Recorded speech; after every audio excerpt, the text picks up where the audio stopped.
At a bearing of 28 degrees latitude north and 16 degrees longitude west, a group of 7 islands and numerous islets rise up out of the sea.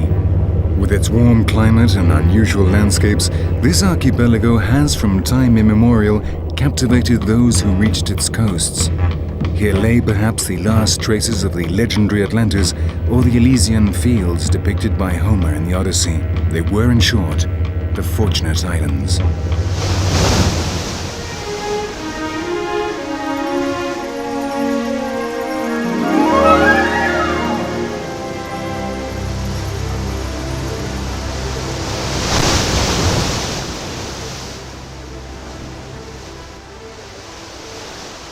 The Canary Islands were never a part of any sunken continent.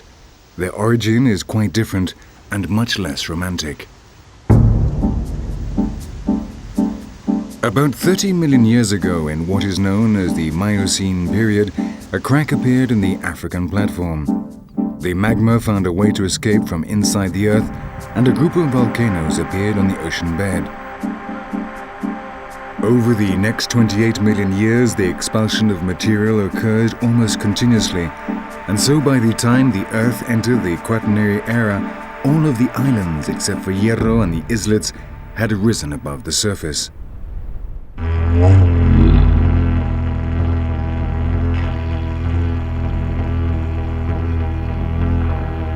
The landscape is almost exclusively the product of volcanoes, which have provided new materials for the islands with each successive eruption. The basic lava flows, called pauoes, form the gentle slopes. They were very fluid and solidified slowly, so they covered large tracts of land before going hard. Rivers of molten material could flow down the sides of the volcano at a speed of 50 kilometers an hour. The opposite occurred when the lava was acidic. The eruptions were much more violent, the materials were much less fluid, and the resulting landscape was much more rugged.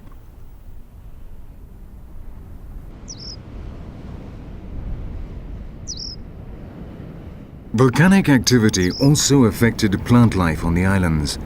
The continuous supply of new materials delayed the erosion process and so impeded the creation of soil where trees and bushes could grow. Lichens, a close combination of algae and fungi, were the first to spring up on the lava.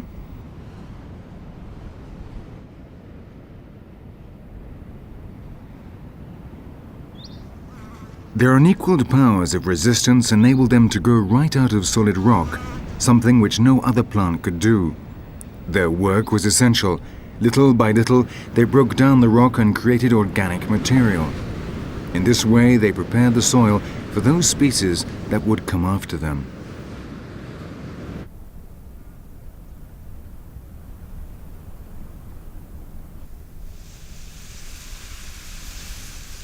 As time passed, some soil began to form between the lumps of rock. Herbs, which had adapted after millions of years fighting for survival, settled in these little nooks. Little by little, new species appeared. Specialization reached such an extreme level that up to 50 unique species can be found in the same volcanic crater.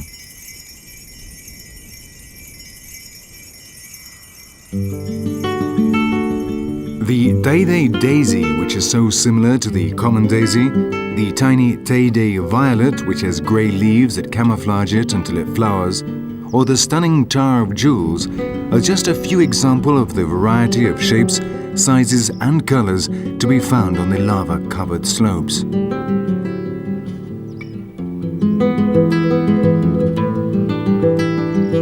Here in the foothills of the highest volcano in the archipelago, the Tayday, the plants have taken another step in the adaptation process. Not only do they live in very poor soil, but they can also withstand differences in daytime and nighttime temperatures of up to 50 degrees centigrade. In these conditions, it is not surprising that Canaries has 520 of its own exclusive species, or in other words, 520 endemisms. This makes up 28% of the total flora and fauna. But it was not just the volcanic nature of the islands that caused this situation. If the islands had been in contact with the continent, the exchange of population would have been constant, but they arose from the sea, and it was the sea that isolated them. The arrival of new individuals was such a rare event that over time many species evolved independently, so creating new species.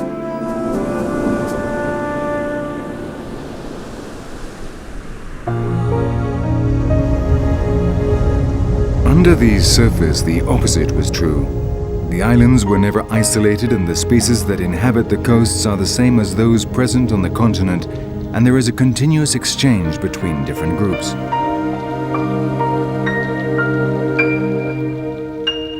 In fact, many of the animals that inhabit these waters do not stay here all year round.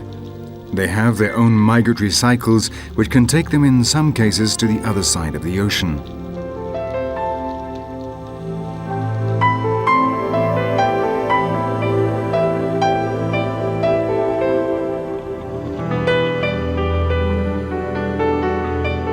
The water temperature is lower than might be expected because of the geographical position of the islands. The Canaries' cold current is responsible for this. It comes from the north, crosses the archipelago, and turns towards the Americas. It forms part of the Gulf Stream, which crosses the Atlantic clockwise from the Sargasso Sea to Spain and North Africa. The same current that Christopher Columbus used on his voyage of discovery to America in 1492.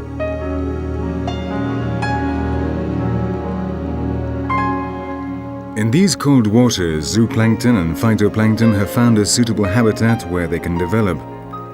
The sea fills up with microscopic life and so becomes an enormous food store for marine fauna.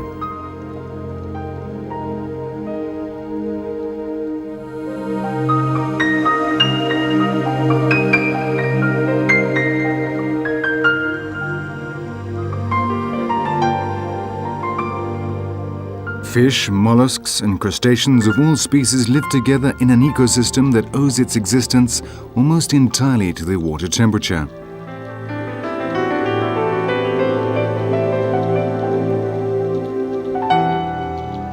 As the islands rose up from the depths, reefs were created and a new ecosystem appeared in the ocean. The marine flora found new ground on which to settle, and the fauna found countless nooks and crannies where it could set up home and be safe from predators. The layer nearest the surface, and therefore also nearest the sun, was the most populated.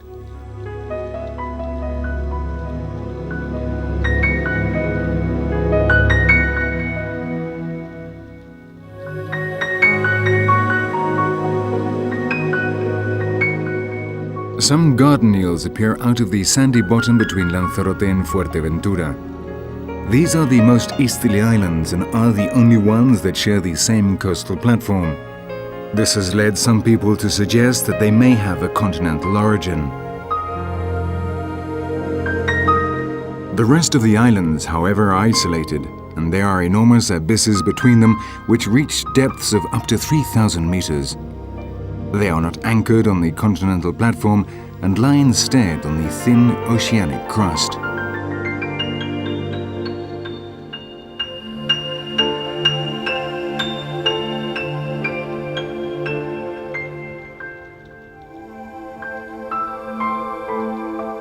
The Canaries' current effect is not only noticeable in marine flora and fauna. On the surface, too, it leaves its mark.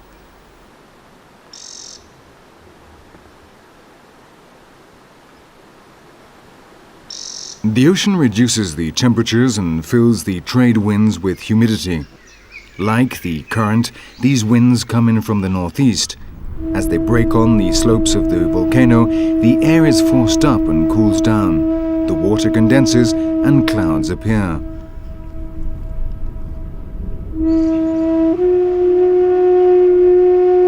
With the arrival of the clouds, the islands receive one of their most priceless goods, water.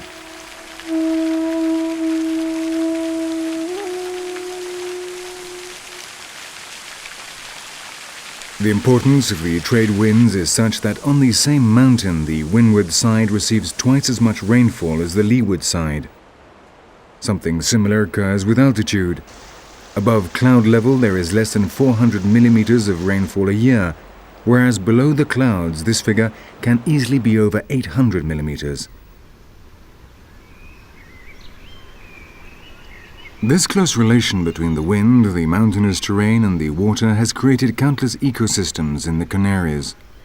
Of all these, the most complex and most fascinating is undoubtedly the ecosystem of the lands of permanent mist.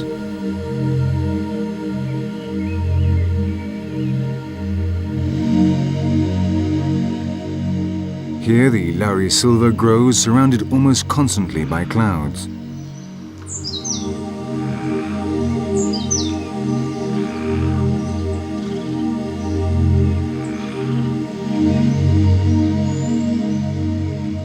Many of these species inhabited the Mediterranean area during the Tertiary era. The glaciers arrived in the Quaternary and brought with them new plants from the north. The invaders were more resistant to the cold and soon replaced the original forest.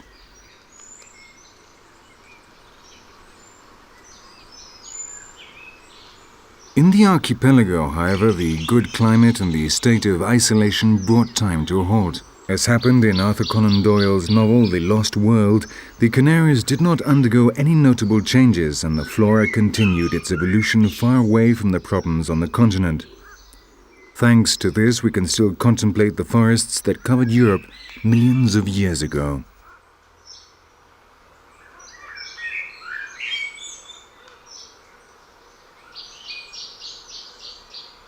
In many places, the forest is so thick that hardly any light reaches the ground, so only moss and ferns can grow there.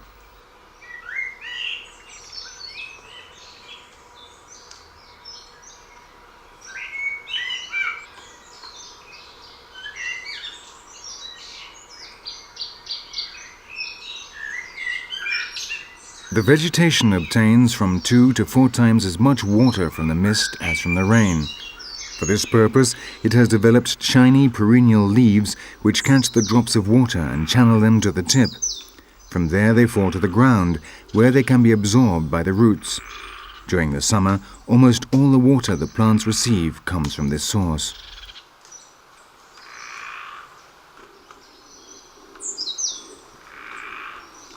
The wealth of fauna is just as spectacular as the flora.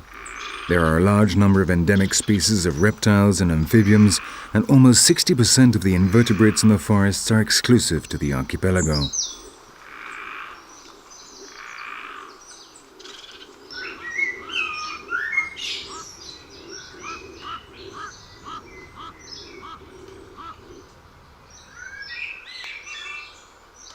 The island of La Gomera has the most extensive and best conserved laurisilva forest in the archipelago. It occupies the upper part and is the principal nucleus of the Garrajonay National Park. Its 2,500 hectares catch so much water from the mist that they have more than they need. The excess filters through the ground and springs up in the little streams which irrigate the land lower down. It is here that the species that makes this strange sound lives.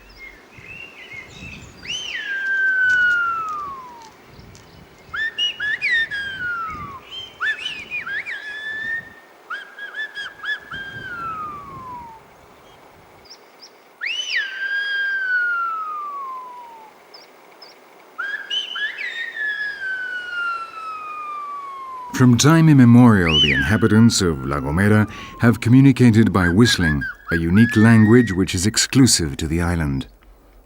Thanks to this, it was possible for people to speak from one ravine to another without having to meet, something which was very important in a place with such a rugged landscape.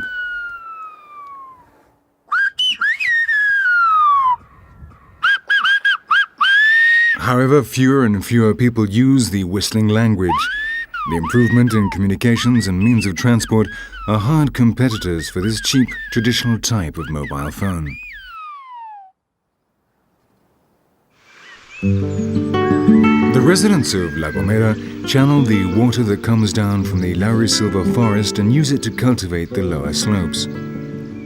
There are no flat lands here, so all crops have to be planted on terraces and small plots. In many cases, all the work is done by hand.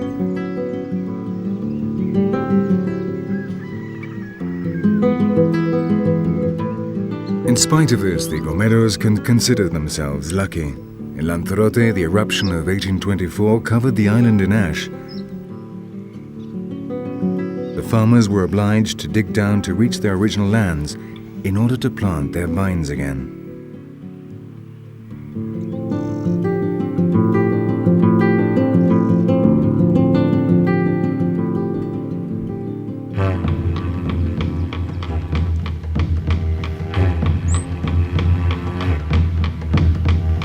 We do not know for sure who were the original inhabitants of the Canaries. In prehistoric times, it was inhabited by African tribes, ancestors of the Berbers of today. Lanzarote, which is only 70 kilometers from the continent, probably acted as a platform for the conquest of the other islands. Over the course of time, successive waves of immigrants occupied the Canaries. Guanches, Bimbaches, and Benaorites established their respective kingdoms.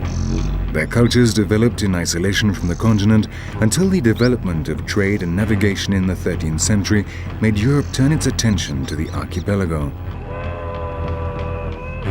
The growing interest in the islands led finally to their conquest in the 15th century. The different tribes were brought under the rule of the Spanish crown and ended up adopting the European lifestyle. Of the ancient cultures, only a few pictures and constructions, such as this monastery at Valerón, remain.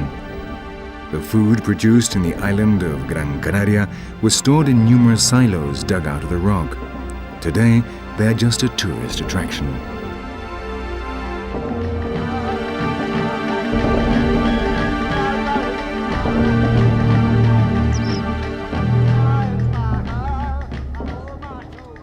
From the 18th century onwards, the Canaries began to interest the naturalists of the time. Their exclusive ecosystems, their unique species, and their volcanic activity made them the center of attention for scholars from all parts of Europe.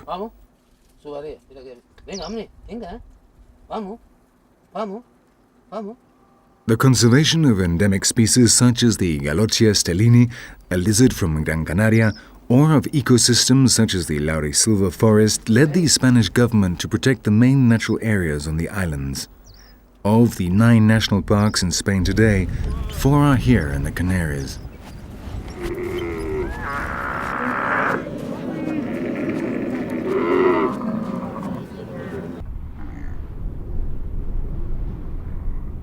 With the creation of protected areas and the improvement in communications, the islands underwent their latest transformation. Tourism, a new lucrative business, was added to traditional arable and livestock farming.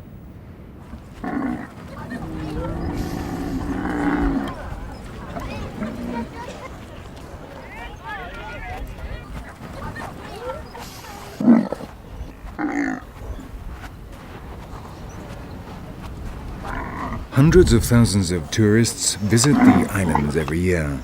Many come in search of the sun. Others, however, are fascinated by its landscapes and by the volcanic activity still present on some of the islands.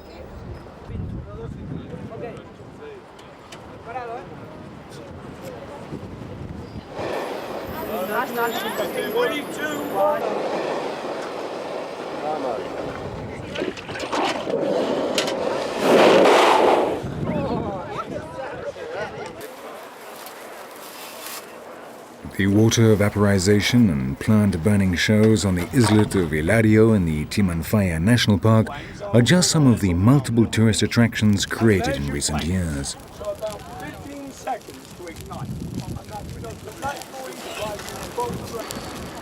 Just 15 meters underground, the temperature is over 610 degrees centigrade. The magma is not very far below ground and a new eruption could happen at any time. A danger which does not seem to bother the tourists very much.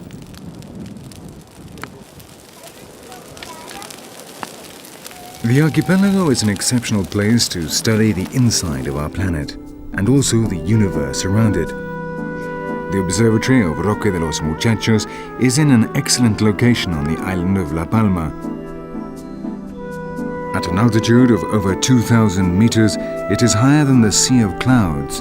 The air is clean, and there are no cities with lights which could spoil the view of the sky.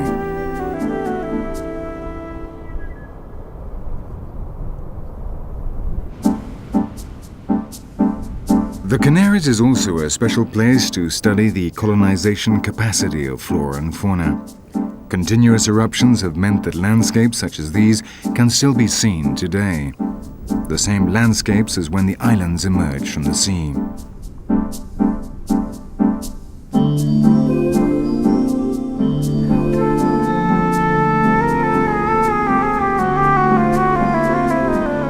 After each new eruption, part of the land was buried and the slow process of life had to start again. Thanks to this, you can find all the different stages of vegetation development and the most varied types of fauna all on the same island.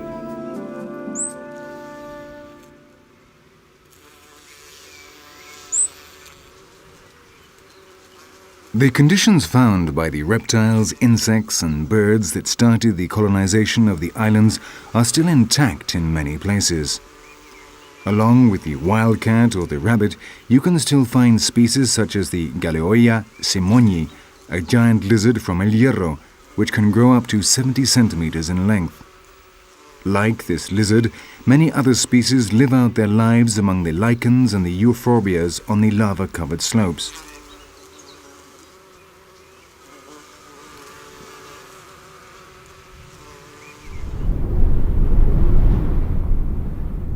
The archipelago is still in a process of formation. Fumaroles, eruptions and small earthquakes show us that its genesis is still not over. There have been 18 eruptions in the last 500 years.